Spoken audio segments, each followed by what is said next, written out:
Oke, bismillahirrahmanirrahim. Assalamualaikum warahmatullahi wabarakatuh. Perkenalkan, nama saya Alfian Muhammad Firdaus, mahasiswa semester 5 PAI UIN Sunan Gunung Jati Bandung.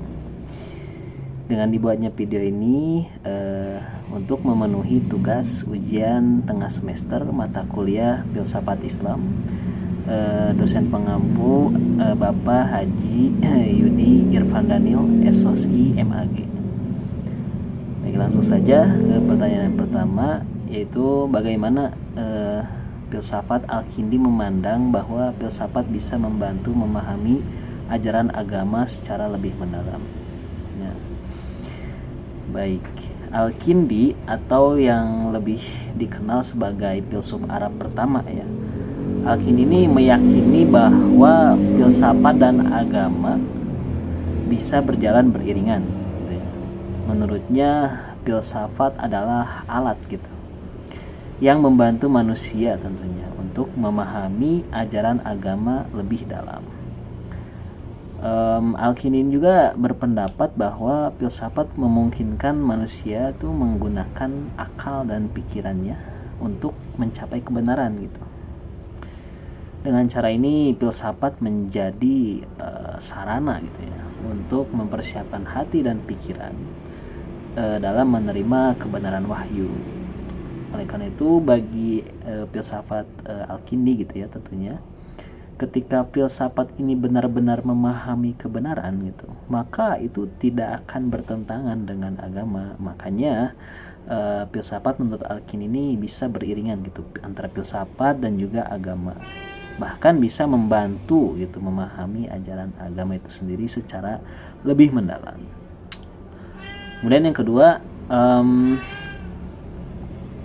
apa yang membedakan pandangan Al-Razi dari filsafat moral lainnya pada zamannya. Nah, selanjutnya ada Al-Razi filsuf yang terkenal dengan pendekatan rasionalnya, khususnya dalam bidang etika dan moralitas. Al-Razi berpendapat bahwa moralitas harus didasarkan pada akal sehat bukan semata pada tradisi atau dogma. Dia berusaha menjelaskan etika ini secara rasional dengan mengatakan bahwa kebahagiaan dapat dicapai melalui keseimbangan antara kebutuhan fisik dan spiritual manusia. Pandangannya berbeda dari filsuf-filsuf lainnya pada masa itu yang sering mengaitkan moralitas langsung dengan agama. Nah, Al-Razi ini menegaskan bahwa akal manusia ini bisa menjadi pedoman yang memadai untuk memahami apa yang benar dan salah jadi yang membedakan ini ialah kebahagiaan ini dapat dicapai melalui keseimbangan antara fisik dan spiritual manusia. Mungkin seperti itu pada masa itu Al-Razi. Kemudian pertanyaan yang ketiga tentang Al-Farabi Al-Farabi sering disebut sebagai guru kedua setelah Aristoteles dalam filsafat Islam. Apa pandangan Al-Farabi tentang konsep kota ideal Al-Madinah Al-Fadilah? Apa ciri-ciri utama kota ideal menurut Al-Farabi dan bagaimana hal ini berkaitan dengan konsep kebahagiaan? Singkat saja, Al-Farabi atau sering disebut sebagai guru kedua setelah Aristoteles tentunya, memiliki pandangan yang mendalam tentang konsep kota ideal atau Al-Madinah Al-Fadilah. Jadi Al-Farabi ini berpendapat bahwa kota ideal adalah tempat di mana masyarakat hidup harmonis dan diatur oleh pemimpin yang bijaksana tentunya, yang memahami filsafat dan kebenaran. Jadi ciri-ciri kota ideal menurut Al-Farabi adalah adanya kesejahteraan, keadilan, dan adanya pemimpin yang berpengetahuan. Menurutnya, kebahagiaan sejati hanya bisa dicapai jika masyarakat hidup dalam keteraturan dan keseimbangan. Dalam kota seperti ini, individu bisa mengembangkan diri dan mencapai kebahagiaan yang sejati. Itu tadi ciri-ciri kota ideal atau Madinah Al-Fadilah menurut Al-Farabi, yaitu tadi adanya kesejahteraan, keadilan, dan adanya pemimpin yang berpengetahuan atau itulah seperti itu. Kemudian percayaan yang keempat, Ikhwan al-Sofa atau persaudaraan kemurnian ini memiliki pendekatan ensiklopedis terhadap filsafat dan sains.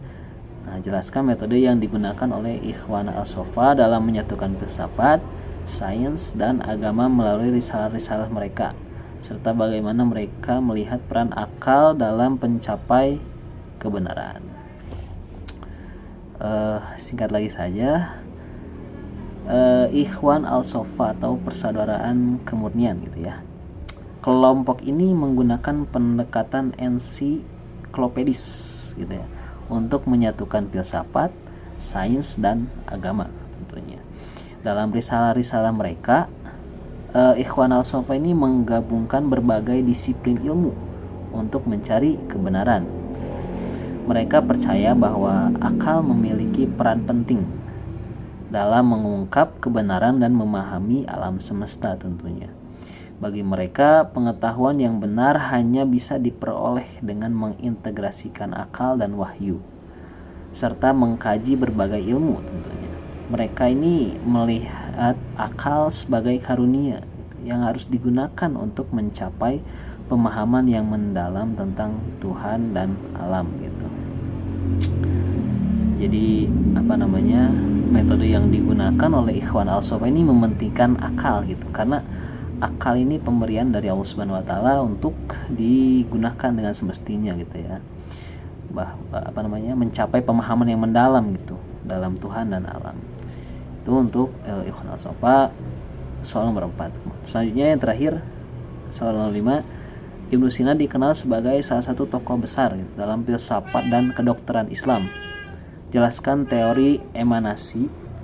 Ya tadi jelaskan teori emanasi Ibnu Sina gitu ya, serta bagaimana konsep ini mempengaruhi pandangan ontologisnya tentang Tuhan dan alam semesta. Nah, terakhir kita akan membahas tentang Ibnu Sina gitu, tokoh besar dalam filsafat Islam dan kedokteran Islam. Salah satu konsep penting dalam pemikirannya adalah teori emanasi gitu ya. Menurut teori ini, Tuhan adalah sumber pertama dari segala sesuatu yang memancarkan cahayanya secara berjenjang gitu, ke seluruh alam semesta. Dari Tuhan atau Allah Subhanahu wa taala ini, emanasi membentuk para malaikat, jiwa, hingga alam fisik. Ibnu Sina meyakini bahwa melalui proses emanasi inilah alam semesta diciptakan tentunya. Jadi konsep ini mempengaruhi pandangannya tentang ontologi, yaitu bagaimana alam semesta berhubungan dengan Tuhan itu sebagai sumber segala sesuatu. Teori ini menjadi dasar pemikirannya tentang keabadian jiwa dan hubungan manusia dengan Tuhan. Jadi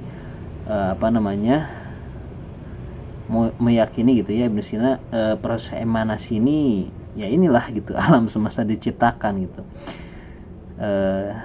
Ya seperti itulah. Jadi bagaimana alam semesta ini berhubungan dengan Tuhan Yang Maha Esa, Allah Subhanahu wa taala.